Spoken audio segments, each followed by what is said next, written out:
Les matins de France Culture, Guillaume Erner. Cette année encore, des noms d'entreprises bien connues, Uber et Deliveroo, sont au cœur de l'actualité, actualité économique et puis aussi actualité de nos vies quotidiennes avec le confinement. Et pour en parler, je suis en compagnie de Frédéric Fréry. Bonjour, vous êtes professeur de stratégie à l'ESCP et on vous doit notamment Sans idées impertinentes pour mieux manager aux éditions Harvard Business Review. Avec tout d'abord une question, Frédéric Fréry. Qu'est-il arrivé de ce que l'on appelait la nouvelle économie, puis c'est devenu l'économie des plateformes? Il y avait des promesses. Ces promesses ont-elles été tenues? Alors, nouvelle économie, c'est une expression qui fleure bon le XXe siècle, en fait, parce que c'est une expression qui date de la fin des années 90, quand on a parlé de la première bulle Internet. Il faut voir qu'il y a eu une succession de générations, c'est-à-dire que ces entreprises, elles sont nées au départ d'Internet, bien sûr, mais Internet, c'est une vieille techno, ça date des années 60. Ça a servi à peu près à rien pendant 30 ans, et ça a vraiment décollé avec l'invention du web, c'est-à-dire le fait que vous pouvez cliquer sur des liens pour aller sur des sites. Avant, il fallait taper des codes, c'était insupportable. Et le web, ça a été inventé en Europe. Pas aux États-Unis, ça a été inventé en Europe, en fait en Suisse, au CERN à Genève, au début des années 90. Et la première vague en fait d'entreprises qui s'est appuyée sur cette facilité de grand public d'aller sur Internet, ce qui n'était pas possible avant, c'était des entreprises évidemment comme Google ou Facebook. Et c'est ça qui a créé la première bulle, et donc ce qu'on a appelé au départ la nouvelle économie. Et certaines des entreprises qui ont été créées à l'époque existent toujours, donc comme Facebook ou Google par exemple. D'autres, on en parle beaucoup moins, comme Yahoo, et puis d'autres encore, on n'existe quasiment plus, comme AOL ou des choses comme ça. La deuxième vague, ça a été lorsqu'une autre technologie s'est rajoutée au web, qui a été le smartphone. Donc ça, c'est milieu-fin des années 2000, et donc avec le lancement de l'iPhone en 2007. Et là, il y a eu une deuxième vague d'entreprises qui s'est appuyée sur le fait, cette fois-ci, qu'on pouvait tous avoir un accès Internet dans la poche. Et là, ça a été des entreprises comme Uber, comme Twitter, comme Airbnb. Et elles ont créé effectivement ce qu'on a appelé ensuite les plateformes, c'est-à-dire qui permettraient d'avoir en permanence l'accès à des prestataires où qu'on soit dans le monde, par exemple pour avoir une voiture, pour se faire livrer quelque chose ou pour être hébergé. Et il y avait à l'époque une promesse qui était la possibilité pour beaucoup de personnes, souvent des personnes non qualifiées, de devenir des entrepreneurs, de créer leur propre entreprise, micro-entreprise. C'est quelque chose qui, par exemple, avait été particulièrement évoqué lors de la précédente campagne présidentielle. Et aujourd'hui, avec le confinement, notamment le modèle de Deliveroo, tous les livreurs à vélo, eh bien, ce modèle-là, il se voit de plus en plus, Frédéric Fréry. Alors, il se voit de plus en plus, effectivement, parce que c'est ce qu'on appelait l'ubérisation, en fait. C'est le mot qu'il y a derrière tout ça. Donc, on est bien d'accord, ça c'est lié à la deuxième vague, celle qui a été construite sur le smartphone. Ça concerne beaucoup moins quand même des Google ou des Facebook. Ça concerne essentiellement ceux qui sont nés du smartphone, Airbnb, Uber, etc. Et l'idée, en fait, qu'il y avait derrière, c'était que des entreprises, comme on les connaît depuis 2 siècles, qui ont des salariés, qui ont des actifs, allaient être remplacées par des plateformes numériques qui mettent en relation des clients, vous et moi, et des prestataires qui sont des auto-entrepreneurs, qui sont des indépendants. Et la plateforme se contente de mettre en fait les uns et les autres en relation, mais elle-même, elle ne salarie personne et elle n'achète pas les actifs qui permettent, les voitures par exemple, qui permettent à ses chauffeurs de travailler. Et donc effectivement, l'idée qu'il y avait derrière, c'est qu'on pouvait aller sur une sorte d'économie différente, où on n'aurait plus de salariés, mais on aurait des indépendants, un monde d'indépendants, un monde de freelance en fait, où on se contenterait d'offrir ses services sur ces plateformes et des clients viendraient nous voir. Et alors ça s'est énormément développé depuis. On estime que maintenant ça atteint 5 ou 6% de la population active européenne. Dans certains pays en Europe, on en est à 8 ou 9%, comme en Italie ou en Espagne. Et ce qui se passe depuis à peu près 1 an ou 2 maintenant, c'est que ça a pris une telle ampleur que ça finit par effrayer quand même un certain nombre d'autorités qui se disent oui, mais si tous ces gens deviennent indépendants, comment est-ce qu'on va financer le système social? Parce qu'ils payent des charges sociales qui ne sont pas du tout les mêmes que les salariés, et surtout l'employeur, parce qu'il n'y en a pas, ne paye pas de charges sociales d'employeur. Donc ça risque de ruiner une partie du système social, et donc il y a des coups de boutoir de plus en plus importants, et qui sont tout à fait compréhensibles, pour essayer de faire rentrer dans le rang ce système. Et parmi les dernières péripéties qu'on a eues, donc, ça a été par exemple en Grande-Bretagne, donc une loi a décidé de faire passer les indépendants qui travaillent pour Uber à un statut qu'on appelle travailleur, worker, qui n'est pas exactement salarié, mais qui ressemble un petit peu. En Espagne, cette fois-ci, ils sont salariés véritablement, et donc Uber doit payer des charges sociales d'employeurs.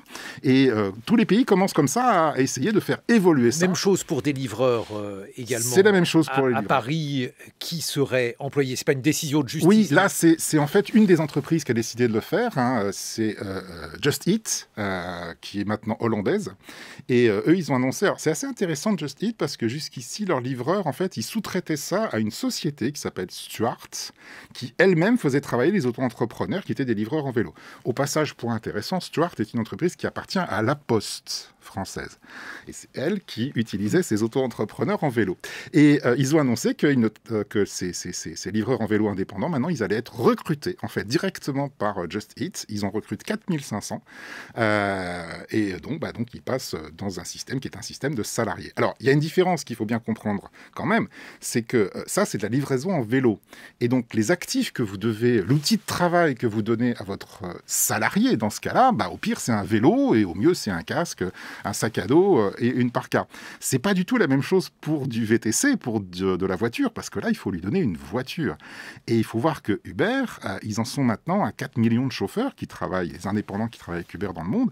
Si jamais Uber avait à payer 4 millions de voitures, ce serait évidemment totalement intenable pour leurs finances. Déjà que leurs finances vont vraiment pas très bien, là, ce serait vraiment le dernier clou sur le cercueil. Alors, justement, c'est intéressant parce que l'argumentaire d'Uber a consisté à dire depuis le début que, bien entendu, ces chauffeurs ne pouvaient pas être des salariés parce que le modèle économique ne le supportait pas. Qu'est-ce qui se passe maintenant que le modèle économique va devoir le supporter, en tout cas dans un certain nombre de pays, Frédéric Ferry? Alors, pour le VTC, je vois vraiment pas comment c'est possible du fait du prix de l'achat de la voiture. Très honnêtement, je ne vois pas comment ces plateformes auraient les moyens d'acheter 4 millions de voitures. Enfin, ça paraît totalement exubérant. Mais si le prix de la course...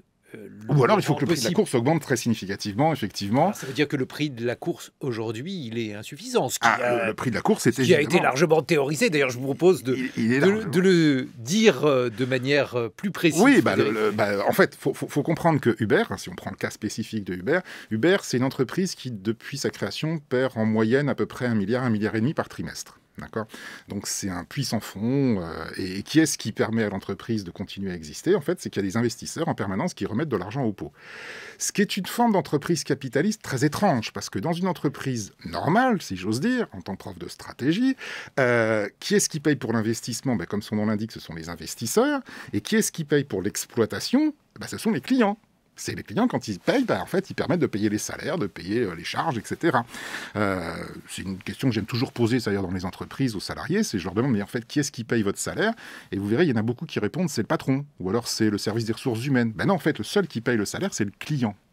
Et l'entreprise fonctionne comme ça, les investisseurs qui payent l'investissement et des salaires et des clients qui payent les charges et l'exploitation. Uber, c'est très étrange parce que Uber, en fait, on ne paye pas assez quand on prend un Uber parce que Uber est très très largement déficitaire. Et en fait, qui est-ce qui paye pour l'exploitation chez Uber? C'est les investisseurs aussi. C'est-à-dire que les investisseurs payent pour l'investissement et les investisseurs payent pour l'exploitation. Ce qui veut dire d'ailleurs, c'est une chose assez amusante, que quand vous prenez un Uber, en fait, qui est-ce qui paye vraiment pour votre course? Ce sont les investisseurs de Uber. C'est-à-dire, il y a quelques années encore, avant qu'ils soient rentrés en bourse, c'était des gens comme Goldman Sachs ou le fonds souverain saoudien.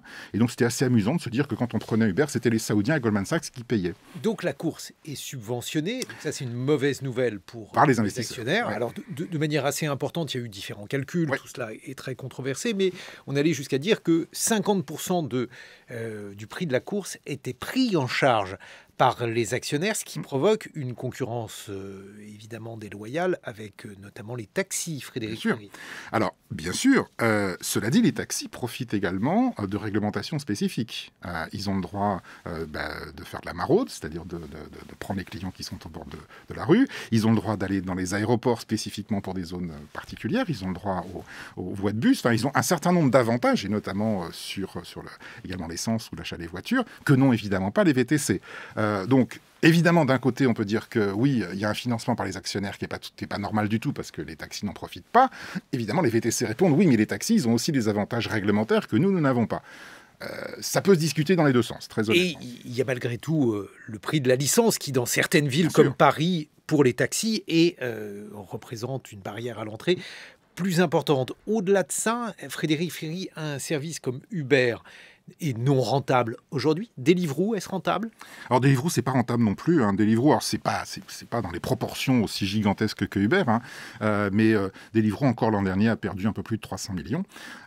Pour un chiffre d'affaires qui est moitié plus petit que Uber quand même. Mais Deliveroo, une nouvelle fois, c'est de la livraison en vélo, c'est-à-dire qu'on n'est pas dans les mêmes logiques. On n'est pas dans la concurrence avec le taxi, avec des voitures, etc. On est sur quelque chose qui est finalement plus léger et qui peut être plus flexible. Je pense que la livraison d'ailleurs de repas est quelque chose qui peut devenir rentable. Le VTC tel qu'il existe à l'heure actuelle, ça me paraît beaucoup plus compliqué. Tout peut arriver, il suffit que les prix augmentent. Il suffirait que les prix augmentent, bien sûr, mais si les prix augmentent, quel intérêt on aura à prendre un Uber par rapport à un taxi? Là, je parlais de la livraison à vélo de repas, par exemple. Si le service aujourd'hui est non rentable, c'est que les prix sont insuffisants, mais si les prix augmentent, est-ce qu'il y aura toujours autant de clients? C'est ça la question. Alors, ce qu'il faut voir, c'est que ces plateformes sont ce que l'on appelle en économie des marchés multifaces. C'est-à-dire qu'ils ont plusieurs clients. Si vous regardez bien Deliveroo, il a comme client vous et moi quand on commande un repas, mais ils ont aussi comme client les restaurateurs qui sont censés aussi payer pour la livraison. Et dans une certaine mesure, on peut aussi considérer que les livreurs sont là aussi des sortes de clients qu'on doit attirer. Et l'argent, il peut venir des différents clients. Ça peut venir que vous allez payer plus, ça peut venir que le restaurateur va payer plus, ça viendra, je l'espère évidemment pas, que les livreurs sont payés moins. Mais en l'occurrence, à l'heure actuelle, les restaurateurs payent extrêmement peu. C'est-à-dire que ce que font les différentes sociétés de livraison, donc Deliveroo, Uber Eats, Just Eat, c'est qu'ils se battent pour avoir le plus grand nombre de restaurateurs sur leur application. Et pour ça, ils font payer quasiment rien aux restaurateurs. Et puis nous aussi, on a des promotions en permanence, donc on paye quasiment rien non plus. L'idée, c'est de se faire la plus grosse part de marché, à la fois chez les restaurateurs et chez les clients et chez les livreurs, avec cet espoir qu'une fois qu'on sera le plus gros, là, on pourra refaire remonter les prix, et dans ce cas-là, on pourra devenir rentable. Ce qui, à mon avis, est un espoir qui est un petit peu discutable, parce que c'est quand même une industrie dans laquelle il y a très peu de barrières à l'entrée. C'est-à-dire qu'on peut créer une nouvelle société de livraison assez vite, en fait. Les technologies qui permettent de le faire, maintenant, on les connaît. Il y a plein de gens qui sont capables de les développer. Après, c'est une question de notoriété, essentiellement. Donc, c'est d'investissement publicitaire. Et tout autant, on peut se dire que le plus gros, il peut être rentable au bout lorsque, une fois que vous êtes chez lui, vous ne pouvez pas le quitter. Parce que dans ce cas-là, vous resterez avec lui et il pourra augmenter les prix. Par exemple, dans une certaine mesure, c'est ce que peuvent faire un Google ou un Facebook. Parce que si vous avez toutes vos photos chez Google ou toutes vos photos chez Facebook et tout votre réseau d'amis chez l'un ou chez l'autre, partir ailleurs, c'est compliqué parce qu'il faut transférer tout ça. Il y a un coût de transfert qui est très embêtant. Franchement, l'historique de vos livraisons de repas et l'historique de vos trajets en VTC, vous vous en fichez à peu près de le perdre. Et donc, vous pouvez passer à la concurrence extrêmement vite. Et donc, la barrière qu'il y a à passer de l'un à l'autre est très faible. Et dans ces conditions-là, ça veut dire qu'un nouvel entrant, s'il met l'argent pour être suffisamment connu, il peut se faire une part de marché très vite. Alors vous dites qu'Uber et Deliveroo ne sont pas rentables. Il se trouve qu'à la faveur de la crise sanitaire, une autre entreprise est devenue extrêmement rentable, c'est Amazon, et encore plus rentable pour ses actionnaires, et en l'occurrence pour le premier de ses actionnaires qui est l'actuel dirigeant, Jeff Bezos. Et c'est une bonne manière de rappeler également qu'au début, Amazon n'était pas du tout rentable. Alors, c'est un peu plus compliqué que ça. C'est-à-dire qu'il y a une légende, effectivement, qui dit qu'Amazon a perdu de l'argent pendant 15 ans. C'est pas tout à fait vrai. En fait, quand vous regardez les courbes d'Amazon, Amazon, c'est quand même quelque chose d'extrêmement impressionnant. Amazon, depuis au moins 10 ans maintenant, leurs courbes croissent de 30% par an. Que ce soit le nombre de salariés, que ce soit le chiffre d'affaires, que ce soit la superficie d'entrepôt, c'est du plus 30% par an. Pour avoir une petite idée quand même, parce qu'il faut avoir ces ordres de grandeur, Carrefour, le plus gros distributeur français, a 400 000 salariés. 400 000 salariés, c'est ce qu'a recruté Amazon en 2020. C'est-à-dire que rien qu'en 2020, Amazon a cru de la taille de Carrefour. Et ils ont maintenant 1 million de salariés. Donc toutes les courbes, elles croissent de 30% par an chez Amazon depuis à peu près toujours, sauf une, la rentabilité. La rentabilité, elle a toujours été à peu près indiscernable de l'axe des origines. Ils gagnaient quelques millions une année, ils en perdaient quelques autres l'année d'après, mais c'était toujours extrêmement proche de l'origine. Et ça jusque vers 2017. Depuis 2017, là, ça commence vraiment à décoller. Et vous avez raison, l'an dernier, ils ont fait un très très beau bénéfice de 21 milliards. Mais d'où vient-il ce bénéfice ? Le bénéfice d'Amazon, maintenant, il vient essentiellement de l'hébergement. ce qui est l'activité... C'est ça qui est quand même assez étonnant, il faut l'expliquer aux auditeurs. Hébergement, ça veut dire hébergement des fichiers, en fait. Vous vous en rendez peut-être pas compte, mais lorsque vous regardez une série sur Netflix ou lorsque vous faites une réunion sur Zoom, en fait, tout ça, c'est hébergé chez Amazon. Parce que Amazon, en fait, avait besoin, pour faire fonctionner son système, de beaucoup de serveurs et de beaucoup de bases de données, et donc de fermes entières, vous avez des serveurs, et ça leur a donné une très grosse capacité, en fait, d'hébergement de données. Et Bezos, il a une règle interne chez Amazon qui n'est pas inintéressante. Il dit, voilà, chacune des activités d'Amazon, elle doit également avoir des clients externes. Elle ne doit pas travailler que pour les besoins d'Amazon. Et donc, il a dit à ceux qui s'occupaient de l'hébergement pour Amazon, vous devez aussi vendre votre service à l'extérieur. Et vu la taille gigantesque d'Amazon, quand ils sont rentrés sur ce marché-là, évidemment, ils ont pu proposer des services d'hébergement à peu près tout le monde dans des proportions gigantesques. Et ça, c'est très, très rentable, parce qu'une fois que vous avez les serveurs, après, vous pouvez... On a eu dernièrement l'épisode de OVH en France. Un hébergeur. Et voilà, un hébergeur. Et on a vu les conséquences que ça a sur beaucoup de sites. Amazon, c'est ça, mais en 10 fois plus gros. Mais c'est quand même un peu étonnant, Frédéric Fréry, parce que ça veut dire que sur son métier de base, c'est-à-dire la livraison à domicile, Amazon ne gagne pas beaucoup d'argent, voire... Alors, là encore, c'est un peu plus compliqué que ça. C'est-à-dire que quand je disais tout à l'heure que le résultat a toujours été nul, c'est pas... Ça peut pas être le hasard qu'une entreprise, pendant 10 ans, a un résultat à peu près nul. C'est qu'ils ont un peu fait exprès pour qu'il soit à peu près nul. En fait, ce qu'a fait Bezos, c'est qu'il a réussi un tour de force. Il a expliqué à ses actionnaires, écoutez, c'est très simple, il n'y aura pas de dividendes, parce qu'en fait, moi, je ne ferai pas de bénéfices, parce que je vais réinvestir la totalité de ce que je gagne dans la croissance. Et il a réussi à convaincre ses actionnaires de ça. Et pendant 15 ans, l'intérêt pour les actionnaires, ça a été d'avoir de la plus-value et pas des bénéfices. Et ça ne veut pas dire qu'il n'est pas rentable, fondamentalement. Ça veut dire qu'il ne dégage pas un bénéfice qui serait éventuellement, un, taxable, et deux, versable sous forme de dividendes à ses actionnaires. On va voir également quelles sont les conséquences sociales de ces modèles-là et dans quelle mesure ceux-ci peuvent être amendable. Frédéric Fréry, je rappelle que vous êtes professeur de stratégie à l'ESCP. Vous serez rejoint dans une vingtaine de minutes par Dominique Méda, les professeurs de sociologie et directrice du laboratoire de sciences sociales de l'Université de Paris-Dauphine. 8h sur France Culture. 7h, 9h, les matins de France Culture. Guillaume Erner. Et pour parler de l'économie des plateformes, celle-ci qui est devenue très visible avec le confinement, je suis en compagnie de Frédéric Fréry, professeur de stratégie à l'ESCP. Vous avez notamment publié cette idée pertinente pour mieux manager aux éditions Harvard Business Review. Et je reçois Dominique Méda. Vous êtes en duplex. Bonjour Dominique Méda. Bonjour Guillaume Erner. Vous êtes professeur de sociologie, directrice du laboratoire de sciences sociales de l'Université Paris-Dauphine et vous avez notamment publié Les nouveaux travailleurs des applis aux presses universitaires de France. Peut-être une réaction à ce que Frédéric Seyss vient d'évoquer sur les différentes politiques écologiques possibles avant d'aborder le sujet des plateformes lui-même lié aux préoccupations écologiques.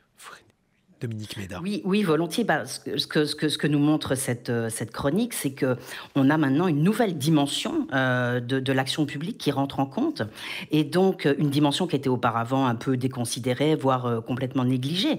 Donc évidemment, ça rend l'action publique beaucoup plus compliquée. Il faut concilier cette nouvelle dimension écologique avec d'autres questions, et donc moi je trouve ça plutôt intéressant. Quant à les 50 nuances de vert, oui, bien sûr, elles existent aussi au niveau théorique. Vous avez par exemple la deep ecology qui nous dit qu'il n'y a pas de supériorité des humains, que les humains ne sont pas le couronnement de la nature, et puis une écologie qui reste, elle, beaucoup plus humaniste. Donc moi, je trouve que cette diversité n'est pas du tout ennuyeuse. Au contraire, ça y est, on rentre dans le dur et on va pouvoir travailler. Alors maintenant qu'il faut travailler, il y a différentes manières de travailler et il en est une que nous avons évoquée tout à l'heure. Dominique Méda, cette manière de travailler, c'est par le biais de l'économie des plateformes avec des questions qui sont inédites sur le plan social. Votre regard justement sur l'économie des plateformes? Alors, j'ai entendu bien sûr le début de votre débat et je trouvais intéressante votre toute première question quand vous avez parlé d'une promesse non tenue. Enfin, vous avez demandé à Frédéric Fréry si la promesse avait été tenue. Il y avait en effet une très grande promesse à la fois pour l'usager d'accéder à des services plus facilement, mais aussi une promesse qui était faite aux travailleurs en quelque sorte, une promesse de liberté, d'autonomie, et qui reposait aussi dans une certaine mesure sur une critique, une remise en cause du salariat. Le salariat, ce serait devenu une forme de travail un peu désuète et tout le monde allait pouvoir devenir son propre patron. Eh bien, je crois qu'on peut dire, c'est un petit peu l'argument qu'on défend dans le livre collectif qu'on a écrit, que vous avez cité, Les nouveaux travailleurs des applis, on peut dire que cette promesse, elle n'a absolument pas été tenue et que d'une certaine manière, les travailleurs dont vous avez parlé, les chauffeurs Uber ou d'autres plateformes, les livreurs à vélo, sont tombés dans une forme de dépendance extrême à l'égard de ces plateformes qui les utilisent, qui les instrumentalisent, qui les exploitent véritablement. Et donc, on se trouve là dans une situation où les conditions de travail de ces personnes sont extrêmement dégradées et où il y a un risque. Frédéric Fréry disait que ces plateformes, elles essayent finalement de prendre le marché en baissant considérablement les prix. Et une fois qu'elles auront pris le marché, à la fois elles remonteront les prix, mais on peut penser aussi qu'elles augmenteront leurs commissions. C'est d'ailleurs, elles l'ont déjà fait. C'est ce qui a rendu les chauffeurs Uber fous à une époque, parce qu'on voit bien qu'ils sont complètement dans les griffes de ces sociétés, complètement dépendants à la fois quant aux méthodes de travail, mais également quant aux revenus qu'ils tirent de ce travail. Oui, ça c'est effectivement une question qui se pose, Frédéric Fréry, parce que au début il y avait cette promesse d'autonomie, et puis cette promesse d'autonomie, elle a été combattue notamment en droit, parce qu'on a considéré qu'il y avait un lien en réalité entre ces plateformes et ces chauffeurs ou ces auto-entrepreneurs qui faisaient d'eux des salariés de fait. Oui, enfin, c'est l'idée, c'est de les requalifier en salariés, effectivement. Alors, ce qui n'est pas simple du tout. Effectivement, la Cour de cassation avait rendu un arrêt l'an dernier qui avait requalifié un chauffeur Uber en salarié. Et il y a à peu près, je crois, 180 000 chauffeurs qui travaillent avec Uber en France. Et depuis, on a eu, je crois, 400 jugements qui d'ailleurs ont versé dans un sens ou dans l'autre. Parce qu'en fait, on ne sait jamais très bien auprès de qui il faut aller plaider. Est-ce que c'est les prud'hommes? Est-ce que c'est un salarié? Est-ce que c'est le tribunal de commerce? Parce que non, c'est une relation commerciale. Enfin, tout ça n'est pas très clair. Mais si vous regardez bien, 400 sur 180 000, c'est pas énorme. Et il y a une chose qui est très intéressante dans ce qui vient d'être dit par Dominique Méda, c'est qu'ils sont devenus dépendants. Oui, mais il faut bien comprendre que s'ils sont salariés, ils seront totalement dépendants de leur employeur.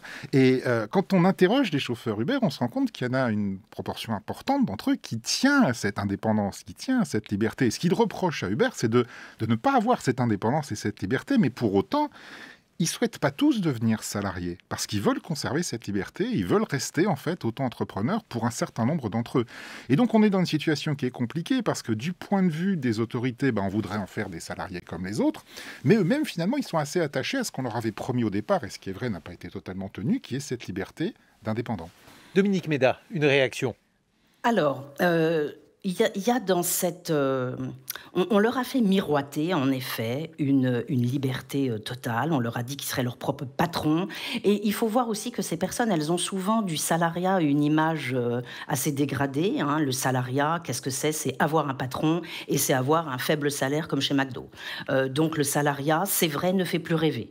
Alors que ça reste une condition, et évidemment, tout de même, Robert Castel l'avait montré, qui était pourtant devenue très, très désirable. Donc moi je pense qu'il y a là un certain nombre de représentations, peut-être un peu faussées, et puis je dirais le résultat d'une forme d'idéologie, de critique du salariat qui s'est développée depuis une vingtaine d'années, et ces plateformes-là n'y sont pas pour rien. Donc oui, il y a certainement chez une partie des chauffeurs l'envie, et des livreurs, l'envie d'être libre, mais quand on regarde ce qui se passe, et j'ai beaucoup de collègues qui ont regardé ça de très près, je pense à Sophie Bernard qui a étudié les chauffeurs Uber de très très très près, on voit qu'ils sont, je disais qu'ils sont dépendants, ils sont extrêmement dépendants. La Cour de cassation, dans son jugement du 4 mars 2020, a dit que le statut d'indépendant pour ces personnes était fictif. C'est-à-dire on pourrait dire qu'ils ont tous les désavantages à la fois, c'est-à-dire ils vendent leur force de travail, mais ils sont complètement pris, y compris avec les systèmes de géolocalisation, on les débranche, on les incite. Il y a un algorithme qui est complètement incompréhensible. Oui, je pense qu'il faut insister sur à la fois l'algorithme, la fixation de la course et également la non-liberté sur les prix, alors qui peut être également présente dans d'autres métiers comme le taxi, mais là qui est particulièrement présente, Dominique Méda. C'était tout à fait ça que mettait en évidence le jugement de la Cour de cassation, c'est-à-dire que ces personnes, elles n'avaient rien d'indépendant. Elles ne pouvaient pas avoir leur propre clientèle, elles ne pouvaient pas fixer leurs tarifs. Et c'est aussi pour ça, j'aimerais parler de l'exemple californien, qui est vraiment, vraiment passionnant. L'État de Californie avait pris une loi pour salarier les chauffeurs VTC. Ce que je trouve complètement extraordinaire, c'est que Uber et d'autres sociétés ont décidé de refuser cette loi. Et ils ont fait un référendum. Il y a eu un vote le jour même où on élisait Biden. Et ils ont fait une énorme campagne de publicité, y compris en disant aux usagers qu'ils n'auraient plus accès au VTC, en disant aux chauffeurs qu'ils allaient tomber dans les griffes du salariat et que ça allait être horrible. Et en effet, ils ont gagné. Ça veut dire que maintenant, ces plateformes, elles sont en train d'écrire la loi. Et ce que veulent imposer ces plateformes, c'est ce qu'on appelle un tiers statut, c'est-à-dire ni le salariat, ni l'indépendance, mais une espèce de troisième voie, en quelque sorte. D'ailleurs, Uber appelle ça la troisième voie. Et c'est une voie qui, d'une certaine manière, pour les plateformes, a tous les avantages des statuts, et notamment de ne pas payer de cotisations sociales et de ne pas assumer la fonction, le rôle, les contraintes, les devoirs de l'employeur. Et donc, c'est un très grand danger, ce tiers-statut, et il est à craindre que notre gouvernement et notre majorité parlementaire aient bien envie de mettre en place un tel tiers-statut en France. En tout cas, c'est en discussion, hein, même si ce tiers-statut serait une dégradation par rapport à notre organisation où on est, en France, soit salarié, soit indépendant. Et oui, Frédéric Fréry, parce que c'est une situation qui est effectivement complètement inédite, c'est-à-dire que vous recevez des ordres par un algorithme. Cet algorithme, il est opaque. Vous avez bien du mal finalement à percer sa logique, à ceci près que vous êtes obligé d'obtempérer si évidemment vous voulez rester dans le système. Oui, il y a certains chauffeurs Uber d'ailleurs qui sont à la poursuite des zones où ça rapporte le plus. Et ces zones, elles varient en temps réel en fonction de la demande. Et donc eux, ils ont une application et sur leur carte, ils voient du rouge ou du vert. Et là où ça rapporte le plus, où les courses vont rapporter le plus, c'est là où elles rapportent le moins. Et en fait, ce qui est assez étrange, c'est que quand ils veulent absolument passer du temps à se déplacer dans les zones où ça rapporte le plus, en fait, ils gagnent moins parce qu'ils ont pris du temps à se déplacer. Donc, il y a des stratégies individuelles qui sont faites par les chauffeurs pour essayer de résister, justement, et de tirer profit de l'algorithme. Là où c'est paradoxal aussi, c'est que Uber, notamment pour éviter une requalification en salariat de fait, a obligé les chauffeurs à travailler aussi pour d'autres plateformes en temps réel. Quand vous prenez un Uber, très souvent maintenant, vous voyez qu'il y a 2 téléphones sur leur tableau de bord et pas un seul. Et donc, les chauffeurs, ils jouent non seulement à l'intérieur du système de Uber, mais ils sont aussi capables de jouer entre les plateformes et pouvoir éventuellement faire passer une course chez l'un ou chez l'autre, ou du moins répondre à la course de l'un et répondre à la course de l'autre. Il y aurait d'ailleurs une idée de modèle économique très intéressante à mon avis, je lance ça à d'éventuels entrepreneurs qui seraient à l'écoute, ce serait de créer une sorte de booking des plateformes, essentiellement pour les chauffeurs. C'est-à-dire une interface qui viendrait se mettre entre les plateformes et les chauffeurs et qui leur permettrait en temps réel de leur dire sur quelle application ils ont intérêt à aller et auprès de quelle plateforme ils ont intérêt à faire passer telle course. Ça peut aussi exister auprès des clients, d'ailleurs, au passage. Enfin, une espèce d'interface qui, en fait, inféoderait les plateformes. Ce serait tout à fait amusant à mettre en place. Mais ce qui veut dire, Dominique Méda, on voit que la logique du salariat, telle que la racontait, par exemple, Robert Castel, donc c'est une sorte de parenthèse. Alors, est-ce que la parenthèse va se refermer pour certains? Est-ce qu'elle va demeurer un modèle majoritaire? La question reste ouverte. En tout cas, on voit qu'on a avec les travailleurs des plateformes une évolution profonde dans le rapport au travail. Donc, comme vous l'évoquiez, ni complètement salarié, ni tout à fait auto-entrepreneur, et un statut qui semble proliférer, puisque à la faveur de la crise sanitaire, il y a de plus en plus d'auto-entrepreneurs. Oui, la crainte qu'on peut avoir en effet, c'est que ce modèle se diffuse et se diffuse largement parmi les travailleurs aujourd'hui. Et c'est ça qui est inquiétant. Je crois qu'on peut parler de risque de détricotage du salariat. J'ai pas totalement répondu à votre question tout à l'heure parce que ce que je voulais dire aussi, c'est qu'on peut être complètement dépendant en étant prétendument indépendant, mais on peut être relativement autonome en étant salarié. C'est-à-dire que bien sûr, il y a un lien de subordination, mais vous pouvez organiser des espaces, et d'ailleurs le droit du travail est là pour ça, des espaces où prendre des décisions et avoir des actions tout à fait autonomes. Et ce que je voulais dire aussi, c'est qu'on n'est pas complètement dépourvu par rapport à cette énorme augmentation ou risque d'augmentation de ces formes de travail, de ces formes de travail hybrides.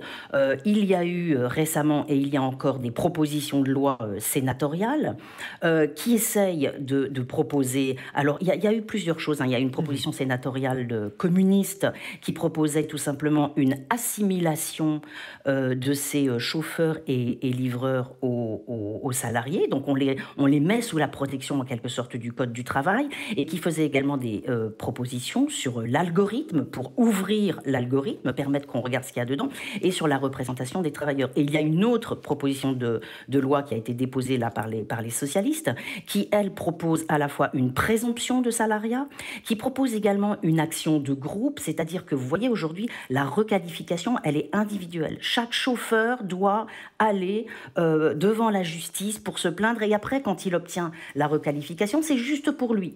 Et bien là, cette proposition de loi propose qu'il y ait une action de groupe possible. C'est ce qui s'est passé pour l'Italie. Il y a un juge qui a dit écoutez, chère plateforme, je vous donne 90 jours pour transformer en salariés vos 60 000 livreurs. Sinon, vous aurez de très lourdes sanctions. Donc, on a tout à fait, en ce moment, il y a un bouillonnement, je dirais, de propositions pour essayer d'échapper à cette contamination de l'ensemble du monde du travail par des formes hybrides qui sont extrêmement dangereuses. Frédéric Fréry, un commentaire là-dessus. Oui, c'est tout à fait juste. Et on voit qu'en ce moment, ça se passe pays par pays. Hein. C'est-à-dire que pour l'Italie, effectivement, il y a un délai qui a été donné. Pour l'Espagne, ça a été décidé que ce sont des salariés maintenant.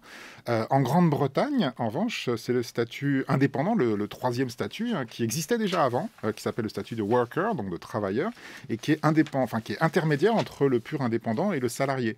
Et finalement, Uber s'arrange très très bien le statut de worker, parce qu'en fait, c'est ce qu'ils voulaient un petit peu. C'est ce qu'ils ont d'ailleurs promis en Californie pour obtenir leur référendum. L'ouverture de l'algorithme. Alors ça, c'est beaucoup plus compliqué, ça. Et puis, de toute façon, ils sont capables de le changer, l'algorithme. Hein. Uber a quand même une tradition, historiquement, d'opacité qui est quand même très, très impressionnante. Toutes ces entreprises. Oui, tout à fait. Mais Uber, en plus, a une culture qui est quand même, au départ, une culture extrêmement dure. Hein. Son fondateur, Travis Kalanick, est quelqu'un qui disait c'est plus facile de demander des excuses que de demander des autorisations. Et donc, c'était en gros du gros rentre-dedans. Et puis après, on verra s'il se passe des choses. Et ils ont quand même été accusés de multiples choses. Lui-même, d'ailleurs, à titre personnel, a été accusé de beaucoup de choses, de divers harcèlements moral, sexuel, fraude et tromperie. Cela dit, lors de l'introduction en bourse de 2019, il a récupéré 3 milliards, donc il peut se payer un certain nombre d'avocats. Mais ce que je veux dire, c'est qu'il reste dans la culture d'Uber quand même des scories qui sont pas très fréquentables.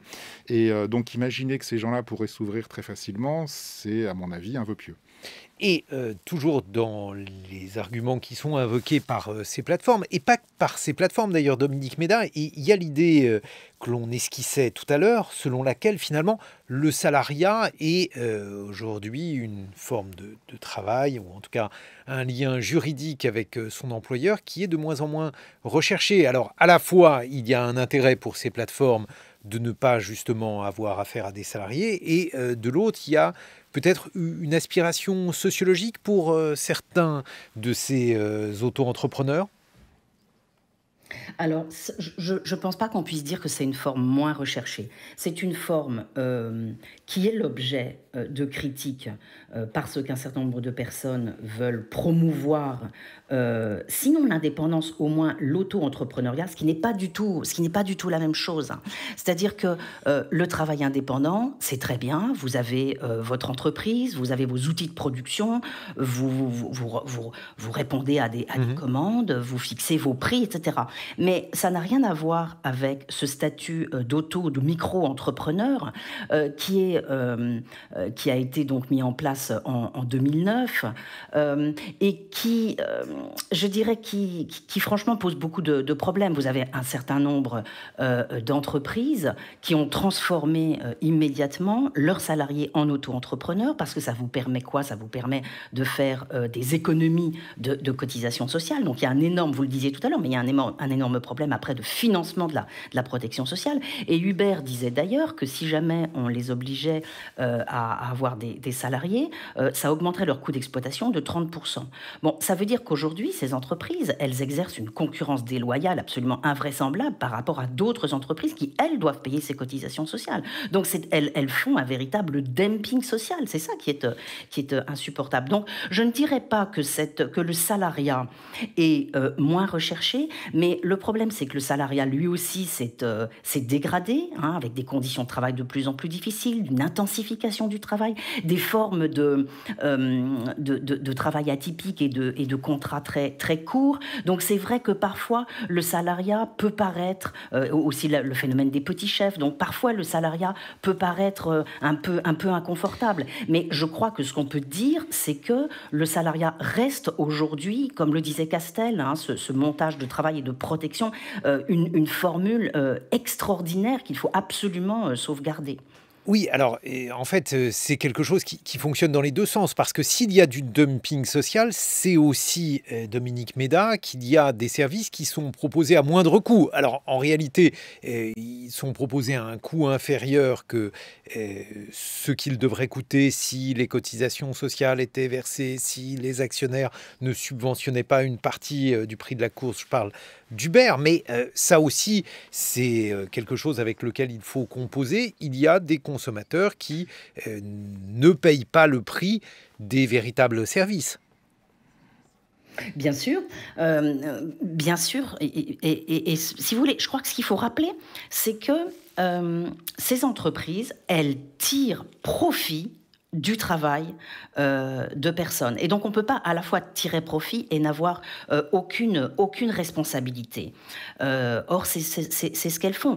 Et elles tirent profit du travail de ces chauffeurs sans assumer leurs responsabilités d'employeurs et sans payer de cotisations sociales. Et d'une certaine manière, elles rejettent un certain nombre d'externalités sur l'ensemble de la société. C'est ce qui se passe aussi, par exemple, je pense à un bouquin récent de collègues sur les travailleurs de ménage, hein, qui rappelle qu'il y a 2 millions d'agents d'entretien aujourd'hui et qu'on a des phénomènes d'externalisation qui permettent de tirer les prix vers le bas, bien sûr, mais qui ont des conséquences sociales majeures. Par exemple, vous avez des salariés usés à 50 ans, et donc c'est l'ensemble de la société qui va payer ces coûts. Donc vous voyez, il y a là la question absolument centrale de la responsabilité de l'entreprise vis-à-vis de ces travailleurs et vis-à-vis des clients et vis-à-vis de l'ensemble de la société. Quand vous tirez les prix comme ça vers le bas, vous maltraitez vos chauffeurs d'un côté, mais aussi vous repoussez vers l'ensemble de la collectivité toute une série de coûts que vous ne prenez pas en charge. Donc là, il y a un véritable problème tout de même. Frédéric Fréry, ces entreprises, elles vivent, elles profitent du fait que le consentement à payer des consommateurs n'est pas aussi important que le véritable coût de ces services, le fait aussi qu'il y a un certain nombre de contraintes, de décisions contradictoires avec à la fois le choix de modèles vertueux sur le plan écologique et sur le plan social, et puis de l'autre côté, le désir de compresser tous les coûts. Oui, ça c'est une des bases de la stratégie, c'est-à-dire que fondamentalement, si vous voulez réussir, il faut arriver à faire payer aux clients un prix qui soit largement supérieur à vos coûts, parce que sinon, à terme, ça finit mal. Et ça s'appelle la création de valeur en stratégie, et c'est le fait que vous vous dites, oui, d'accord, c'est cher, mais honnêtement, j'en ai pour mon argent. Ça les vaut. Le problème, c'est que ces plateformes, elles ne sont pas dans cette logique-là. Elles sont dans une logique de c'est toujours moins cher, et regardez comme c'est moins cher, et c'est encore moins cher, et vous en avez encore plus pour encore moins cher. Et ça, évidemment, ça finit mal au bout, parce que c'est un système qui est structurellement anticoncurrentiel. C'est tout à fait juste. C'est un petit peu, d'ailleurs, historiquement, la logique aussi des compagnies aériennes low cost. Hein. Vous remarquerez qu'il y a... Sauf que les compagnies aériennes low cost, pas toutes, mais un certain nombre d'entre elles sont profitables. Oui, mais vous remarquerez qu'il n'y a jamais deux compagnies aériennes low cost qui desservent exactement les mêmes mêmes routes. Elles sont jamais exactement sur les mêmes routes. Pour quelle raison? Parce que le client du low cost, en fait, il a une caractéristique distinctive, c'est qu'il a une loyauté nulle. C'est-à-dire que ce qu'il veut, c'est le moins cher. Et donc, si vous avez deux sociétés qui proposent le même service sur la même route, il ira forcément sur la moins chère. Et donc, ça ne peut finir que dans deux solutions, qui sont soit une guerre des prix qui sera mauvaise pour tout le monde, soit une entente, ce qui n'est pas bon non plus.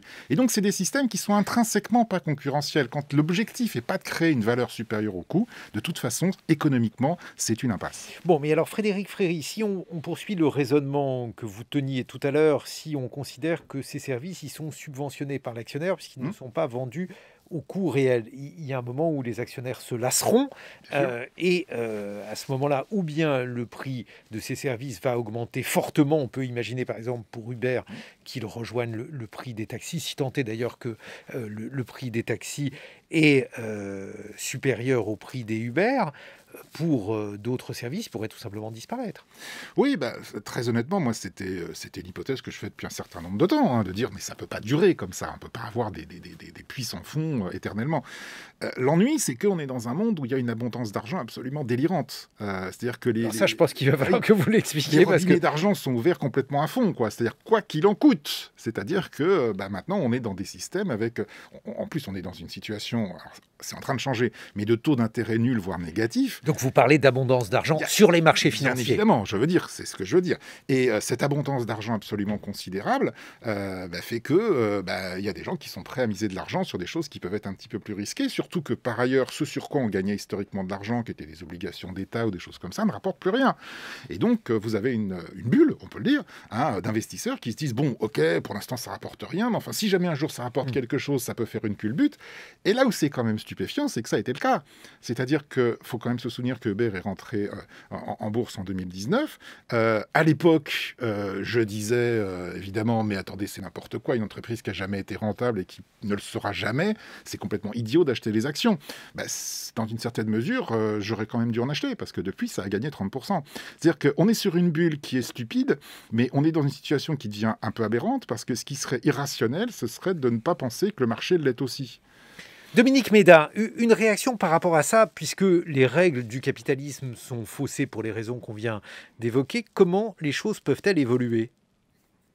Non, mais c'est intéressant parce qu'on a l'impression en effet que tout le monde est dans une sorte de mirage. Le consommateur est complètement pris dans des campagnes de séduction qui lui montrent des images magnifiques et qui lui donnent envie de consommer. Donc même le consommateur est complètement clivé parce que d'une part il a envie de s'acheter ces produits pas chers et faciles à obtenir, puis d'autre part il sait bien que derrière il y a des conditions de travail dégradées. De l'autre côté on a des actionnaires aussi ou même des citoyens qui ne veulent pas investir mais qui aimeraient bien quand même parce qu'ils voient qu'ils pourraient en tirer un profit. Donc moi, je pense qu'il y a une seule solution possible quand il y a de tels mirages qui se conjuguent, c'est de prendre des mesures publiques et des mesures publiques rapides. Moi, j'aimerais bien qu'on ne soit pas les derniers en Europe, comme d'habitude, à prendre des mesures. Après l'Italie, après le Royaume-Uni, après l'Espagne, on a manifestement encore des résistances de notre majorité parlementaire. Je crois qu'on a là des tas d'instruments qui sont à notre disposition. Donc je pense que des mesures publiques qui, par exemple, reviendraient sur qui instaureraient une présomption de salariat pour les personnes qui travaillent pour ces entreprises seraient vraiment de salubrité publique. Dominique Méda, Les nouveaux travailleurs des applis, c'est votre livre aux presses universitaires de France. Frédéric Fréry, 100 idées impertinentes pour mieux manager, c'est aux éditions Harvard Business Review.